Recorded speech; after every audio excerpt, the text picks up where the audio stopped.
All right, joined by Eric Slater, who's covering the Brooklyn Nets for Clutch Points this year. Eric, thank you so much for hopping on, man. Excited to hear about the Brooklyn Nets. Yeah, appreciate you for having me, man. Excited to bring some more Nets coverage to a wide-ranging audience this season, and it should be fun. It's going to be good, and I think the Nets are they're a great example, I think, of how every team has a very interesting, unique storyline this year. There are very few teams that don't. And I think you got to start with Ben Simmons, probably, right? Like we're recording this on October 10th. He just played his first game in this season on October 9th against the Lakers, and some fun moments from Ben Simmons, kind of using that aggressiveness that it seemed like he had lacked over the course of these last couple of years. What can you tell us about Ben? What can you tell us about Ben Simmons, and just maybe some interesting storylines about the team? Yeah, I mean, you use the right word there, aggressiveness, and I think it's a word that Ben was probably just, heard ad nauseum last season with the Nets, and obviously it was justifiably so because that level of aggression and that level of assertiveness, that level of explosiveness that made him a force during his day with the Philadelphia 76ers, it just wasn't there. And there was always suspicions that part of that was due to physical hurdles and injuries coming off back surgery. But with Ben, it's also tough to know because there's also obviously a mental component tied into it. Going back to hit the end of his tenure with the 76ers, he's been open about his mental health struggles, and there's obviously a correlation of how that affected him on the court. But we really started to hear towards the end of last season when he was shut down and heading into this offseason that he was not right physically. He said this offseason he was playing at times when he probably shouldn't have been. He detailed what it was like for him just trying to sit down and do everyday things. So he spent the offseason training in Miami and rehabbing 5 to 6 hour training days, Monday through Friday, he said. And, really it looks like that has allowed him to, turn a corner and look like the more aggressive version of himself, the more assertive version of himself, the more healthy version of himself that resembles something closer to what he was in Philadelphia. Obviously not there yet, but just the fact that he's able to do things, going to the basket, initiating contact, creating for others, applying pressure to the defense that he wasn't able to do last year. I think that's all that the Nets were hoping for early in training camp, and you saw it in that first preseason game last night. So a really positive development for the Nets. Maybe something that they weren't really expecting heading into this year. It's hard to really game plan for it based off of where he was, but that would be a massive value add for what should be an interesting season for Brooklyn. So he is one interesting storyline. What are some other interesting storylines surrounding this team right now? An interesting one that really came up last night was Cam Thomas and his position, his role on this Nets roster. Obviously, I think everybody was aware of what Cam did last season while the Nets were kind of in the middle of their trade negotiations with Kyrie Irving and Kevin Durant. Cam had that 3-game stretch where he scored 40-plus points in 3 straight appearances. He's the youngest player in NBA history to do that, tying LeBron James. So when you have a player who has a place alongside LeBron James in the record books, you'd probably think it's safe to assume that he has a secure role on a team, especially one without a superstar. But yet that wasn't the case for Cam late last season and heading into this season. There were really a lot of question marks about it. And head coach Jacques Vaughn was vocal last year after that historic 3-game stretch that he wanted to see Thomas round out the less polished aspects of his skill set, particularly defense, playmaking, getting other teammates involved. And heading into this season, it remained to be seen whether he would even have a rotation role. And Cam Johnson pulled his hamstring in offseason workouts right before the start of training camp. And Cam Thomas got the starting nod. It was somewhat of a surprise to everybody in place of Johnson last night. And he really showed out at 26 points, scored 17 in the third quarter, had a stretch where he hit 3 consecutive threes on 3 straight possessions. And I think more importantly than the microwave scoring, which we know he can do, when he was playing with that starting unit, he was really able to play within the flow of the offense, had a couple of nice assists, coming off pick and rolls, pulling up, not as much isolation basketball, which Jacques Vaughn has been vocal that the Nets aren't going to play as much this year. So I think that's a really positive development. And then obviously his ability to just cook with the second unit in that third quarter. So I think Thomas can be a really intriguing player, and I think he's somewhat of a year 3 under the radar breakout candidate who could have a jump like some other young guards we saw in this league. It's remains to be seen whether he's on the same level, but you talk about guys like Tyrese Maxey, guys like Jordan Peele, these younger microwave scoring guards who are able to make leaps with their respective teams. Thomas has that kind of scoring ability. The question is, with lacking a little bit of the size that some of those other guys have, is he able to play more defense? Is he able to improve as a playmaker and just his overall basketball IQ? I think yesterday was a step in the right direction. And if he can, alongside Ben Simmons, those are two massive additions to the outlook of this team this season and beyond that a lot of people haven't been talking about.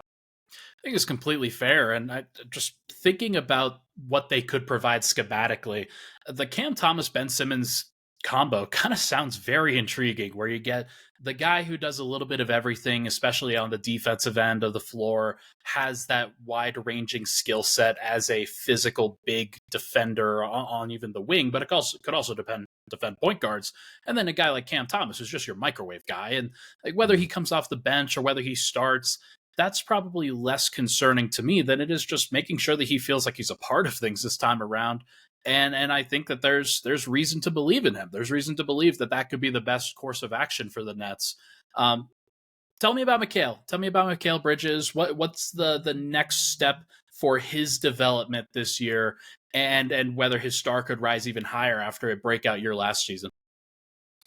Yeah, Mikal is the unquestionable leader of the Nets right now. That's what we've heard all offseason, and that's what has been confirmed by players and coaches on the team heading into training camp. Obviously, we saw what he did in that 30-game stint with the Nets after being traded last season, was around 28 points per game, near 50, 40, 90, one of the most efficient offensive players in the league, and still playing high-level defense. It might have taken a little bit of a dip from his Phoenix days, but that's to be expected when you're, double, tripling your usage with a new team. So I think for Mikal, the next step in his development is really going to be his kind of process as an on-ball creator and playmaker. We saw at the end of the year last year, even though Mikal was putting up those historic numbers, he was not the Nets' go-to guy in clutch situations. I think he took maybe 8 of 25 clutch shots that the Nets had last season after being acquired. Spencer Dinwiddie took the majority of those and had the ball. And that was largely due to Spencer Dinwiddie's experience as an on-ball creator, reading defensive coverages, getting others involved.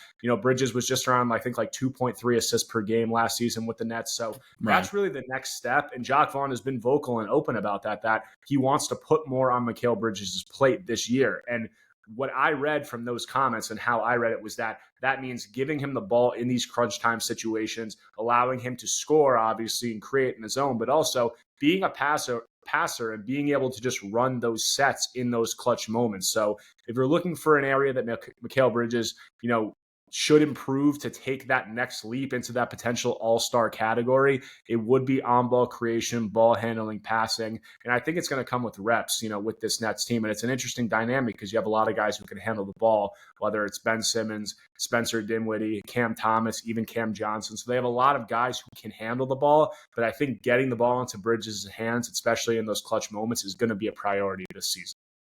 Going to be fascinating. That is an interesting dynamic because obviously a guy like Ben Simmons has been a more high profile player throughout his time, but given the direction that his career has sort of taken, there is a massive opportunity for Mikal to step up and be the leader of a team, and if he was to take on those reins, this team probably looks even better than where I see them at this point. But tell me what, they were in talks for Damian Lillard, at least at the beginning of the summer. Doesn't seem like that really went anywhere, clearly. And I get the sense that this team, there are a lot of questions as to whether this would be kind of a transition time versus, hey, we're going to really try to contend. We're going to really try to push. And it just seems like this team is going to be good, or at least competent. Are they comfortable with that right now, or are they going to try to push even higher? I'd say that they're looking to see what they have with this group right now. I think there's definitely hopes and expectations to be a playoff team. I think everybody there is realistic about where they stand in regards to the championship contention, the upper echelon of the league. But I think the Nets, what I would say about them is they're in a little bit of a wait and see mode with their assets. They have, I think, 8 tradable first round picks. That's the 4th most in the NBA right now. That includes a really enticing pool of unprotected 2027, 2028, 29 picks from teams like Dallas and Phoenix that have some implosion possibility by those, years that are farther out. So I would say that they're rightfully so in a wait and see period because you're already seeing it with guys like Ben Simmons and guys like Cam Thomas and even Mikal Bridges, who has another, ability to take another leap. Cam Johnson, same thing. They have a lot of guys that you're not exactly sure what you have with them. And until you know what you have with them, what your plan is for their future outlook with your team, they're going to hold on to their assets until there is maybe that tier 1A star that becomes available that they can cash their chips in for. So I think as it pertains to Damian Lillard, at 33 years old with the contract he's going to be on, general manager Sean Marks said that, Dame's a great player. Everybody in the organization knew that. But for the Nets, they're seeing it as they're a team that's more than one move away and pushing all their chips in for a guy who's 33 years old. They didn't feel like launched them into that championship contending window. So they held back. They're going to see what they have with these guys. And they're really just kind of going to, wait for that next guy to become available and then reassess based on the sample size they get this season. All right, then give me a win total prediction for this year, because I entering this conversation, I was looking at about 40 wins or so, but now I kind of regretting that a little bit. I think that there's at least some realistic possibility that this team even pushes up to about 45 like it was last year. Where are you at with this team? Yeah, if you got gamblers listening here, the win total, over under, I think on FanDuel, I think was 37.5 for the Nets, which I thought was a tad low given what I expect this team to be in terms of just they have guys who are, other than Ben Simmons, but guys like Bridges, Johnson, who are historically, defensive guys, durable. And I think when you have a team that has this kind of length, athleticism, defensive versatility, while there may not be a high ceiling due to the lack of offensive firepower, I think there should be a high floor just based on the fact of the defensive product that they're going to be able to put out on a nightly basis, hopefully. So, if I had to make a win prediction, I'd probably put it around 500, 41, 42 wins, something along those lines. I'd say the ceiling is probably pushing up towards 45, 46, 47, floor mid-30s. So you split that difference, I'd probably predict right around there. But, the interesting thing about this Nets team is, like I said, a lot of people not accounting for Ben Simmons and that potential leap, not accounting for what Cam Thomas could do, and that if Mikal Bridges elevates his game, they have the players to be in, firmly in the playoff mix, and I expect them to be. So with that in mind, I would probably put it around the low 40s. Last thing for you here. What does success look like for this team this season? Because I don't think it's a deep playoff run, but I think that there are reasons to be excited about this group, even if it doesn't manifest itself into that. I would say the identity for them is these guys that I've spoken about taking another step, whether that's Mikal Bridges as an on-ball creator, passer, closer, Ben Simmons just regaining that athleticism over a large sample size and being able to be a productive high-level NBA player, a guy like Cam Thomas finding, his role as a 21-year-old and becoming a productive player. And I think, they're looking more here at process over results. Obviously, the results are important. They want to be a playoff team. They'd like to be a competitive team in a first round series. But I think if they can see those guys take that steps, they can form an identity in this first season of the post KD Kyrie era, which from all indications, it sounds like it's going to be a defensive oriented team, a team that likes to push the ball and plays very hard with a lot of long, versatile athletes. I think that was reflected by their offseason moves, getting rid of guys like Joe Harris, Seth Curry, Patty Mills, bringing in free agents like Dennis Smith Jr., Lonnie Walker, Darius Bazley, Trendon Watford, just longer, younger, more athletic. So I think they're really transitioning into finding that new identity. And if these guys that I spoke about, who are their higher profile guys, are able to make that leap within that system, that should translate to wins. And as I said, it should give them a firm indication of where they are in terms of the contention window and what it looks like for them if that next guy comes available is at the right time. So I think that's what a victory looks like for the Nets this season. And I think that, it's very feasible and within reach to see that they could have some good outcomes.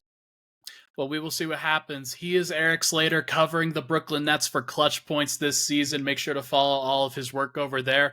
Erik, thank you so much for your time. I'm looking forward to talking about the Nets later this year.